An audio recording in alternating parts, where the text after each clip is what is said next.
Bojxona qo'mitasida valyuta nazorati sohasidagi hamkorlikni kuchaytirish hamda mavjud muammolarga yechim topish maqsadida navbatdagi idoralararo yig'ilish bo'lib o'tdi.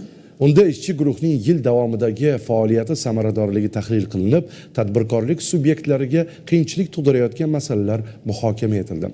Hozirgi reportajimiz aynan shu haqda. Bojxona qo'mitasida valyuta nazorati organlari mas'ul xodimlari ishtirokida idoralararo ishchi guruhning navbatdagi yig'ilishi bo'lib o'tdi. Yig'ilishda ishchi guruhning 2025-yildagi faoliyati samaradorligi, valyuta nazorati sohasidagi muammolar va ularning yechimlari muhokama qilindi. Xususan, tadbirkorlik subyektlariga qiyinchilik tug'dirayotgan umidsiz qarzdorliklarni hisobdan chiqarish jarayonini to'liq raqamlashtirish masalasi ko'rib chiqildi. O'z navbatida umidsiz qarzdorliklarni elektron kontrakt tashqi savdo axborot tizimi orqali elektron tarzda hisobdan chiqarishning va uning huquqiy asosi loyihasi bo'yicha ishchi guruh a'zolarining fikrlari tinglandi.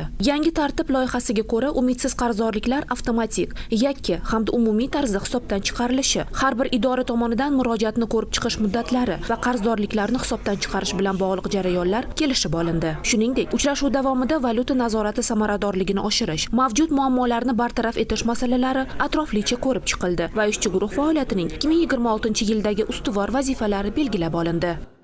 Anchadan beri muammo bo'lib yurgan umidsiz qarzdorlik degan tushuncha bor edi.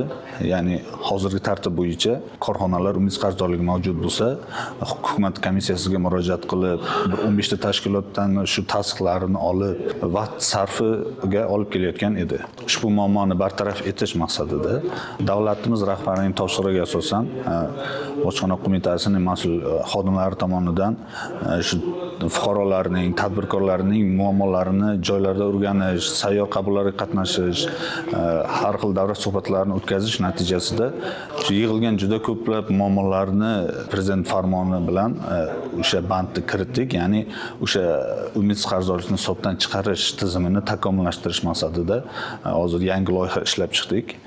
Ushbu loyiha hozirgi kunda tegishli idoralar bilan muhokama qilinyapti.